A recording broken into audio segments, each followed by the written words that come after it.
উনি ডিজিএফ এর কথা বলছেন, এটা দিয়ে শুরু করি। আমরা ডিজি কে পাঠায় একটা ডিল করেছি ভারতের সাথে, যে ডিলটা আমাদের অত্যন্ত প্রয়োজন ছিল। সকল বিষয়ে সরকারের গোপনীয়তা রক্ষা করতে হবে।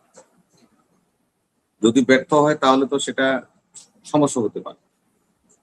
এখন আর বলতে অসুবিধা নেই, যেহেতু এটা আমরা সফলতার মুখ দেখেছি। যিনি নির্বাচনের জন্য প্রাণ দিয়েছিলেন, রক্ত দিয়েছিলেন, শহীদ হাদি, তার হত্যাকারীরা ভারতে ছিল। তাদেরকে আইনের আওতায় এনে গ্রেপ্তার করে বিচারের সম্মুখীন করার জন্য আমাদের একটা ডিল করা প্রয়োজন ছিল। কারণ আমাদের নেতা বর্তমান প্রধানমন্ত্রী তারেক রহমান সাহেব এ বিষয়ে প্রথমেই বলেছিলেন, নির্বাচনকালীন প্রত্যেকটা সমাবেশে উনি বলতেন যে হাতির হত্যার বিচার করা হবে। সেইটাই তিনি স্মরণ রেখেই এই ডিলটা করেছেন এবং হাতির হত্যাকারীরা গ্রেপ্তার হয়েছে এবং কূটনৈতিক চ্যানেলে এখন আমাদের সাথে যে চুক্তি আছে ভারতের বন্দি বিনিময়ে, সেই চুক্তির মাধ্যমে তাদেরকে আনার প্রসেস অলরেডি শুরু হয়ে গিয়েছে।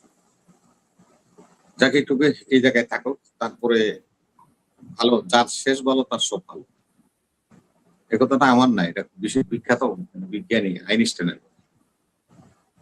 আমরা শেষ ভালোটা করতে পারলে সব ভালো।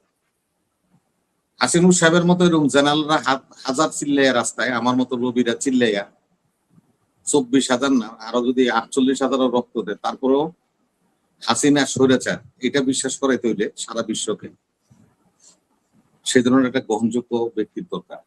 সে গ্রহণযোগ্য ব্যক্তিটাকে আমাদের মাননীয় প্রধানমন্ত্রী সংসদ নেতা আজকে সেই জিনিসটা বুঝিয়ে দিয়েছেন সারা বিশ্ব। শুধু জাতি নয়, সারা বিশ্ব আজকে দেখেছেন যে হাসিনা কি, সেটা এই সংসদে হাসিনার লোক দাঁড়িয়ে তার বক্তব্যের মাধ্যমে পরিস্ফুটিত হয়েছে। তিনি বলেছেন হাসিনা স্বৈরাচার, হাসিনা দুর্নীতিবাজ এবং হাসিনা সরকার আপনার ফেসিস্ট। সারা ওয়ার্ল্ডকে আজকে মেসেজ দিয়ে দেওয়া হলো যে হাসিনার নিয়োজিত প্রেসিডেন্ট চপ্পু আজীবন বাকশালী, সে মহান জাতীয় সংসদে দাঁড়িয়ে হাসিনাকে ফেসিস্ট বলেছে, হাসিনাকে স্বৈরাচার বলেছে এবং দুর্নীতিবাজ বলেছে। এটা তো আমাদের বড় অ্যাচিভমেন্ট। আপনার তো শেষটা দেখবেন, শুরুতে যদি লাফালাফি করেন তাহলে তো মুশকিল। আপনার তো শেষটা দেখতে চান না, শেষটা কি হয়েছিল সেটা তো আপনি দেখবেন। আমরা তো অত্যন্ত খুশি যে শাহাবুদ্দিনের মতো লোক, যিনি হাসিনার দ্বারা নিয়োগকৃত, তিনি দাঁড়িয়ে বলছেন যে হাসিনা একজন ফ্যাসিস্ট, হাসিনা স্বৈরাচার, হাসিনা দুর্নীতিবাজ।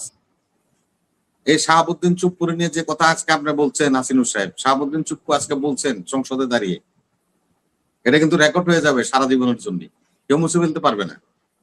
বলেছে 5ই আগস্টে যারা রক্ত দিয়েছেন, যারা আহত হয়েছেন, যারা নিহত হয়েছেন, সমবেদনা জানিয়েছেন, কৃতজ্ঞতা জানিয়েছেন, তাদেরকে শহীদের মর্যাদা দিয়েছে।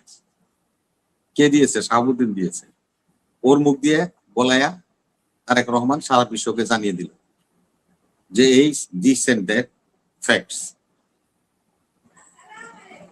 আমরা এই জন্যই সবকিছুই তুলনা করি বা কথা বলি তার শেষটা না দেখে, যার জন্য আমাদের এই অবস্থা। 1, 2 হলো, দেখেন আজকে যে কথা আমরা বলছেন, একটা নক্করজনক ঘটনা এখানে ঘটেছে। হাসিনুর সাহেব একজন সেনা কর্মকর্তা, আমার সাথে উনি বিশ্লেষক আলোচক যিনি আছেন। বাংলাদেশের স্বাধীনতার মূল স্তবকটা কি? সেটা হলো আমার একটা ভূখণ্ড, একটা পতাকা, আর একটা হলো আমার জাতীয় সঙ্গীত।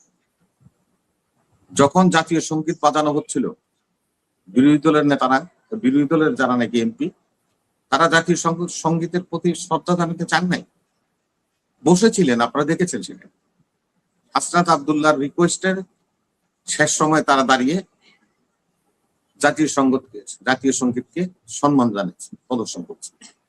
এই যদি মন মানসিকতা হয়, তাহলে আপনারা এই রাষ্ট্রের সবকিছু ভোগ করবেন, এই রাষ্ট্রকে সিম্বল হিসেবে ব্যবহার করবেন, কিন্তু এই রাষ্ট্র স্বাধীনতাকে স্বীকার করবেন না। এত বড় দুঃসাহস দেখানো আপনাদের কি উচিত হয়েছে? জনতা যদি প্রশ্ন করে তার উত্তর কি দিতে পারবে? কেন এমনটা করলেন? আপনারা আজকে শাহাবুদ্দিন চুপ্পু করে নিয়ে প্রশ্ন করছেন। শাহাবুদ্দিন চুপ্পুর বঙ্গভবনে ঢুকে আপনারাই তো একটা সরকার বানাইছিলেন। শাহাবুদ্দিন চুপ্পুরে দিয়া আপনারা শপথ পড়াইয়া দেশ শাসন করেছেন 18 মাস। এখন প্রশ্ন উঠলে আপনারা সালাউদ্দিন কি বললো সেটা নিয়ে তর্ক করেন। সালাউদ্দিন তো সালাউদ্দিনের কথা বলেনি। সালাউদ্দিন আমার মতো একজন মানুষ।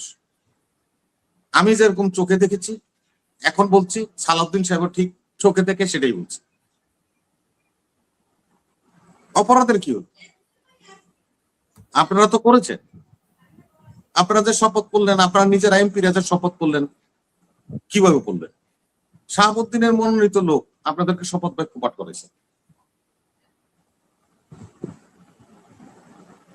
তাহলে এটা কি গ্যাজেট করতে হয়েছে না?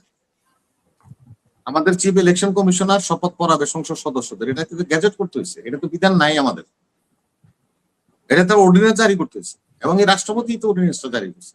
তো যখন আপনারা শপথ করলেন তখন শাহাবুদ্দিন হলো আলেমে ওলামায়ে মাওলানা কুতুবে রব্বানী সিদ্দিকী, আর যখনই বিএনপি এনে সংসদে তাকে ভাষণ দেওয়া হবে তখন বিএনপি হলো সোহর পাটপার গুন্ডা এবং পেতাত্তা।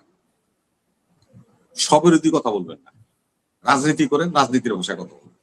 সবিরোধী কথা বলা ঠিক না। তখন আমি চাপে পড়ে করছিলাম। কেন চাপে পড়ে করবেন? আপনি কে? আপনার মতো লোকের মনোনীত করছে উপদেষ্টা হওয়ার জন্য, আপনার চাপে পড়ে কেন করবেন? বিধান আছে না? চাপে বললে আজকে দেখবো রাষ্ট্রপতির ভাষণ শুনবো না, বিরোধী দলের অধিকার আছে, ওয়াক আউট করছে। আপনি সেদিন ওয়াক আউট করতেন, শপথ পড়তেন না।